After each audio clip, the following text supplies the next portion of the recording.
Next topic हम लोग शुरुआत करेंगे। टॉपिक का नाम है द कोल्ड डेजर्ट लद्दाख। पिछले क्लास में हमने आपको बताया था कि जो डेजर्ट है वो दो प्रकार का होता है, एक हॉट डेजर्ट और एक कोल्ड डेजर्ट।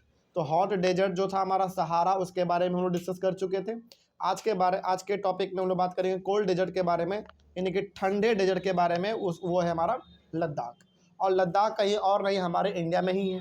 ठीक ना, आगे बात करते हैं इसके बारे में और क्या लिखा हुआ है। Ladakh is a cold desert laying in the Great Himalayas on the eastern side of Jammu and Kashmir। Basically कहने का मतलब ये है कि हिमालय जो है वो बहुत दूर तक फैला हुआ है। तो हिमालय जम्मू कश्मीर में भी है, हिमालय जम्मू कश्मीर में भी है। तो जम्मू कश्मीर के अंदर ही हमारा पड़ता है लद्दाख, ध्यान रखिएगा। तो जम्मू कश्मीर में ही लद्दाख है। ठीक है, आगे। दी कोराकोरम range in the north and the Janskar mountains in the south include it। Basically कहने का मतलब ये है कि जो लद्दाख है हमारा वो दो बड़े बड़े पहाड़ों से घिरा हुआ है।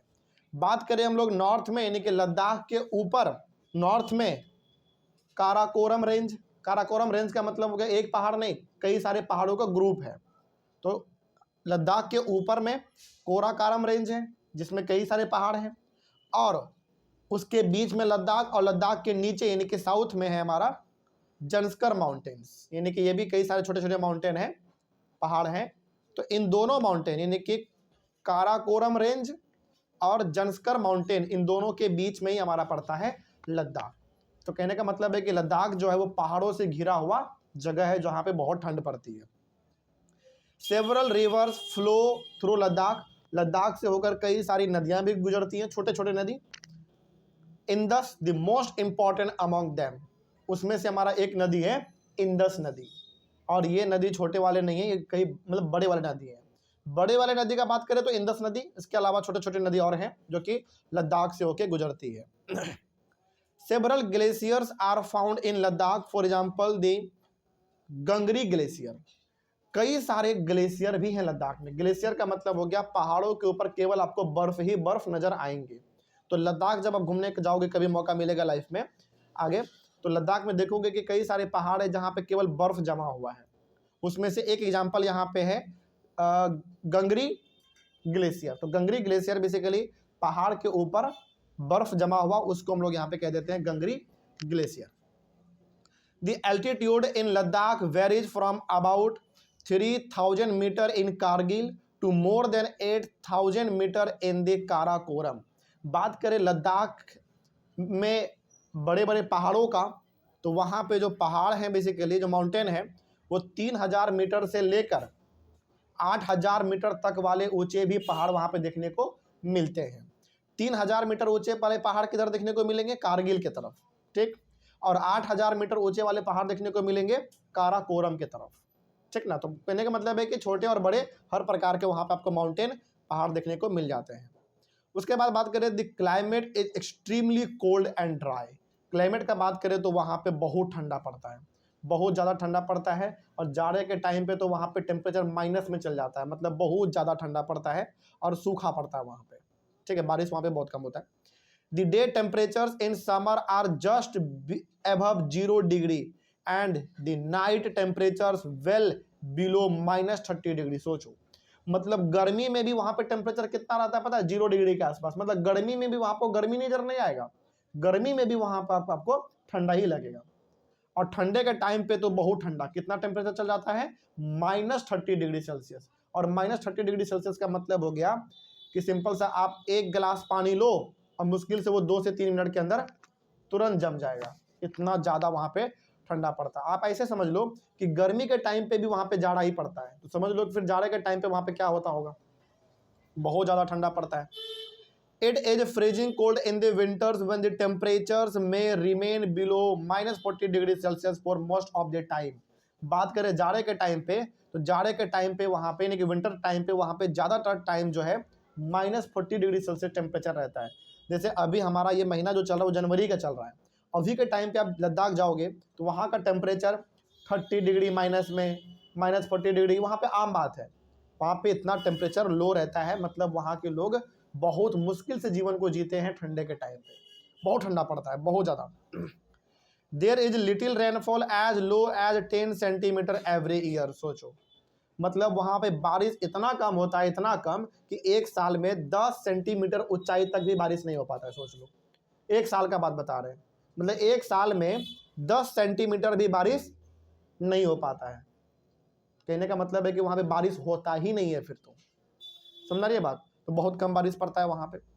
The area experiences freezing winds and burning hot sunlight.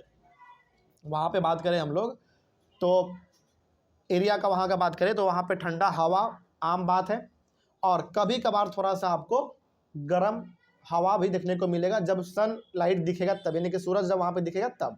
लेकिन ज़्यादातर टाइम वहाँ पे कैसा रहेगा, ठंडा ही रहेगा ज़्यादातर टाइम। गर्मी वहाँ पे बहुत कम पड़ता है, बहुत कम।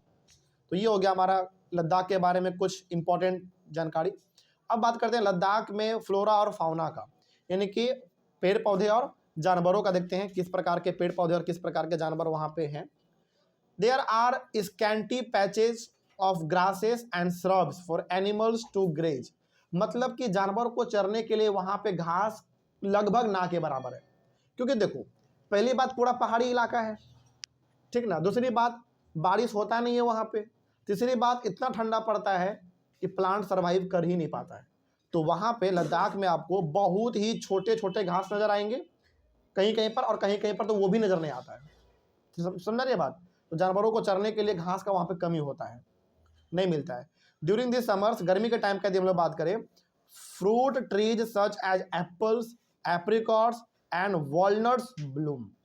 लेकिन बात करें गर्मी के टाइम पे, तो गर्मी के टाइम पे वहाँ पे कुछ ट्री जो हैं वो देखने को मिलते हैं, जैसे एप्पल, एप्रिकॉट, वॉलनट, इन प्रकार के पेड़ वहाँ पे गर्मी के टाइम पे ज़्यादा अच्छी तरीके से फलते हैं। और ये सब बेसिकली फ्रूट है, फ्रूट ट्री है, इसमें फल होते हैं। वहाँ के लोग इसको फ्रूट की तरह ट्रीट करते हैं, ठीक है। आगे several species of birds like robins, red stars, उसके बाद Tibetan snowcock, raven and hoopoe are common. Basically यहाँ पे कुछ पक्षी के नाम है, और ये पक्षी के नाम हमारे लिए नया इसलिए लग रहे हैं क्योंकि हम लोगों ने कभी इस प्रकार के नाम नहीं सुने हैं, क्योंकि हमारे इधर बिहार तरफ ये होता ही नहीं है।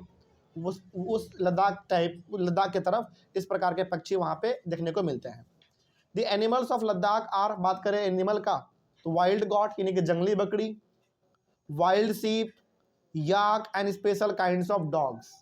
तो कुछ डॉग के भी स्पेशल टाइप वहाँ पे देखने को मिल जाते हैं, कि बकरी, भेड़िया, याक और अलग वैरायटी के डॉग्स भी वहाँ पे नज़र आते हैं। देखो वहाँ पे ना बहुत ज़्यादा आपको पक्षी नज़र नहीं आएगा, बहुत ज़्यादा जानवर नज़र नहीं आएगा, क्योंकि वहाँ का क्लाइमेट ही अलग है, घास ही नहीं है। तो ज़्यादा जानवर वहाँ पे पाया जाएगा क्या, बिल्कुल भी नहीं। तो जानवर कम होते हैं वहाँ पे। The animals are rear to provide for the milk, meat and hides. अब सवाल है कि वो लोग जानवर को क्यों पालते हैं। रीजन बड़ा साफ है, जानवर को पालते हैं दूध के लिए, जानवर को पालते हैं मीट के लिए ताकि मार के उसको खा सके, और हाइड्स के लिए मतलब उसके बॉडी के लिए। जो एनिमल का जो खाल होता है ना बॉडी, उससे वो लोग स्वेटर वगैरह बनाते हैं, और जानवर के बॉडी से जो स्वेटर वगैरह बनाते हैं वो लोग अपने बॉडी पर ढकने के लिए, उससे गर्मी मिलता है उन लोगों को। तो इन्हीं 3 चीज़ों के लिए वो लोग जानवरों को वहाँ पे पालते हैं, ठीक है। Yak's milk is use to make cheese and butter. Yak का जो दूध होता है, याक का, उस दूध का इस्तेमाल वो लोग करते हैं चीज और बटर को बनाने के लिए, ठीक है। The hair of the sheep and goat is use to make woollens. और बात करें हम लोग भेड़िया और गॉट यानी कि बकरी और भेड़िया के बाल का बात करें, तो उसके बाल को इस्तेमाल किया जाता है गर्म कपड़ा बनाने के लिए, क्योंकि ठंडा ज़्यादा पड़ता है ना।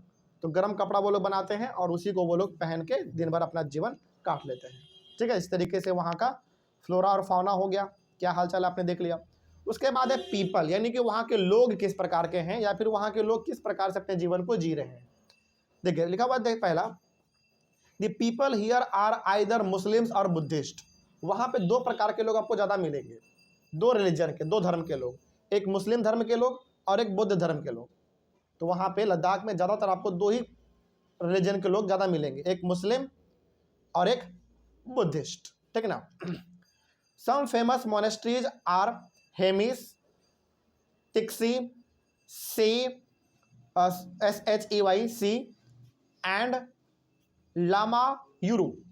ये बेसिकली मोनेस्ट्री है। मोनेस्ट्री का मतलब समझते हैं क्या होता है? मठ कहते हैं इसको हम लोग हिंदी में, जहाँ पे बौद्ध धर्म के जो बड़े बड़े पुजारी लोग होते हैं ना, वो लोग जाके यहाँ पे रहते हैं, ठीक ना।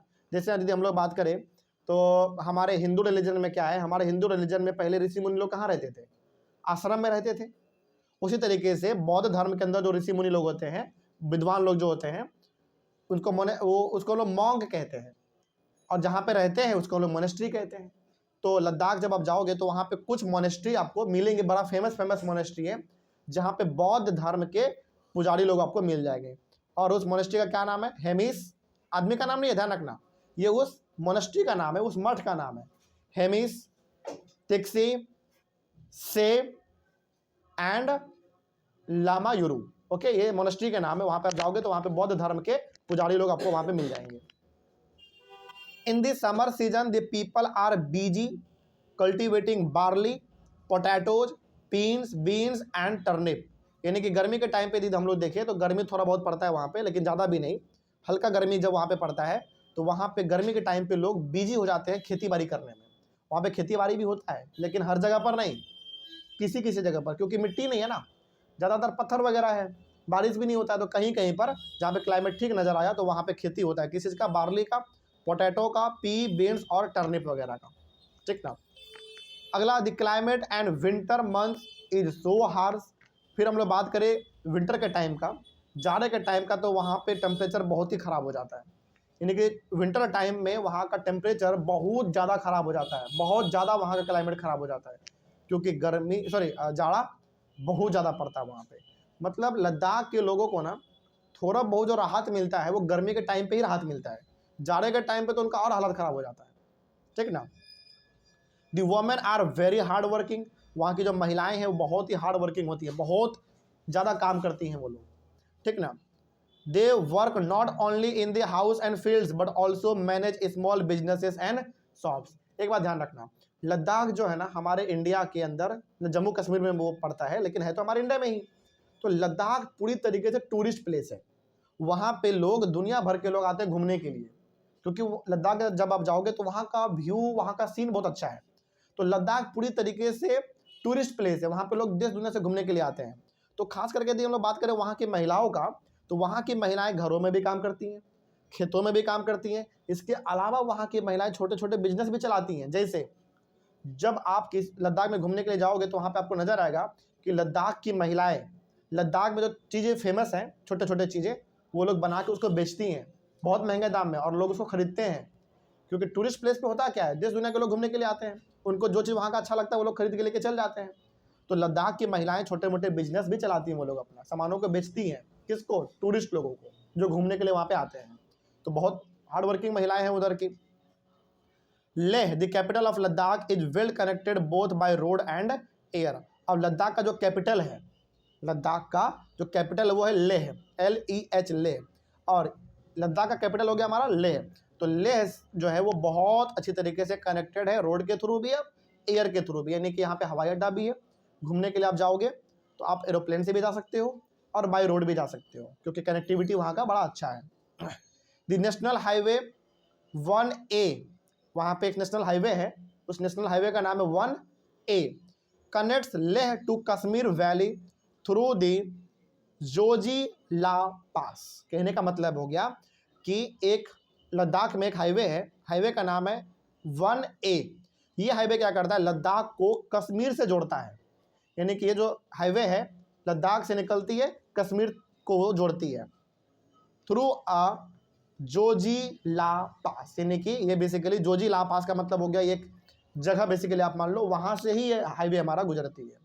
किसको जोड़ती है ये हाईवे हमारा 1A? लद्दाख और कश्मीर को जोड़ती है। किसके थ्रू होते हुए पार होती है? जोजिला पास के थ्रू होकर गुजरती है। मतलब ये भी एक जगह ही है, उसके बगल से होके ये हाईवे गुजर जाती है। तो कभी भी आप जम्मू कश्मीर जाओगे बाय रोड तो कश्मीर से लद्दाख जाने का यही एक हाईवे है, जो कि बहुत अच्छा है, बहुत जल्दी पहुंच जाओगे, बड़ा शानदार हाईवे है। Tourism is a major activity. Ladakh का सबसे अच्छा चीज़ क्या है? वहाँ पे सबसे अच्छा जो काम होता है वो होता है टूरिज्म का। यानी कि वहाँ पे आप देखोगे तो ज़्यादातर लोग घूमने के लिए ही जाते हैं, रहने के लिए नहीं जाते लोग उधर। लद्दाख में बहुत कम लोग रहते हैं, लेकिन जो भी लोग रहते हैं वो बिजनेस करते हैं अपना। किस चीज़ का? अलग अलग प्रकार के चीज़ों का। जो उसको बनाने आता है, जो बेचने आता है, वो लोग टूरिस्ट लोगों को बेचते हैं, खिलाते हैं और पैसा कमाते हैं अपना। तो लद्दाख जो है, लद्दाख में जो मेन काम है वो टूरिज्म है। वहाँ के लोग ज़्यादातर टूरिज्म से जुड़ा हुआ है, ठीक ना। जैसे आप लद्दाख घूमने जाओगे तो वहाँ पे आप देखोगे कि जितने भी लद्दाख के लोग हैं वो सारे के सारे टूरिज्म में जुड़े हुए हैं। कोई कैब चला रहा है, कैब मतलब गाड़ी चला रहा है, कोई होटल खोला हुआ है, कोई रेस्टोरेंट खोला हुआ है ना, कोई छोटा मोटा बिजनेस चला के अपने सामानों को बेच रहा है। तो इन प्रकार की चीज़ें वहाँ पे हम लोगों को दिख जाती हैं। तो लद्दाख में बेसिकली टूरिज्म बहुत ज़्यादा फेमस है। Due to scarcity of resources like water and fuel, they are used with reverence and care. लेकिन लद्दाख में एक चीज़ है, लद्दाख में एक चीज़ का समस्या क्या है, वहाँ पे पानी कम है, और दूसरा बात वहाँ पे फ्यूल कम है। यानी कि जब आप लद्दाख जाओगे तो वहाँ पे आपको पानी बहुत जगह नहीं देखने को मिलेगा, पीने वाला पानी। लद्दाख में पानी का कमी है पहला, और दूसरा बात वहाँ पे पेट्रोल पंप वगैरह भी बहुत कम नज़र आता है। तो इसीलिए वहाँ के लोग डीजल, पेट्रोल, केरोसिन इन सब का इस्तेमाल बच के करते हैं, और पानी का भी इस्तेमाल वो लोग बहुत ही सावधानी से करते हैं। तो लद्दाख बहुत अच्छा जगह है, घूमने वाला जगह है, लेकिन वहाँ पे दिक्कत बस पानी का और फ्यूल का है। तो कोई भी आदमी जब वहाँ पे घूमने के लिए जाता है ना पहले, तो उनको यही बोला जाता है कि भाई आप जब आए हो तो आपके भले ही गाड़ी में पेट्रोल फुल है, लेकिन सही से यहाँ पे रहिएगा और अपने पास पेट्रोल एक्स्ट्रा ज़रूर रखिएगा, क्योंकि कहाँ पे आपका पेट्रोल ख़त्म हो जाए कोई पता नहीं, और वहाँ पे पेट्रोल पंप दूर दूर तक आपको नज़र नहीं आता है, ठीक ना। तो पेट्रोल पंप वहाँ पे कम होते हैं, और वहाँ पे पानी का भी समस्या है, इसीलिए वहाँ के लोग पानी को लेकर और फ्यूल को लेकर बहुत ज़्यादा सावधान रहते हैं। अच्छी तरीके से उसका वो लोग इस्तेमाल करते हैं, बर्बाद नहीं करते हैं। तो ये हो गया हमारा लद्दाख के बारे में भी कंप्लीट। इस तरीके से हो गया हमारा ये टॉपिक कंप्लीट। अब यहीं पे टॉपिक भी हमारा कंप्लीट हो गया, और टॉपिक के साथ पूरा का पूरा हमारा चैप्टर भी हो गया कंप्लीट, और चैप्टर के साथ ही हमारा यहाँ पे हो गया पूरा ज्योग्राफी भी कंप्लीट। समझ में आया बात? तो यहाँ पे इस चैप्टर में कोई दिक्कत किसी को?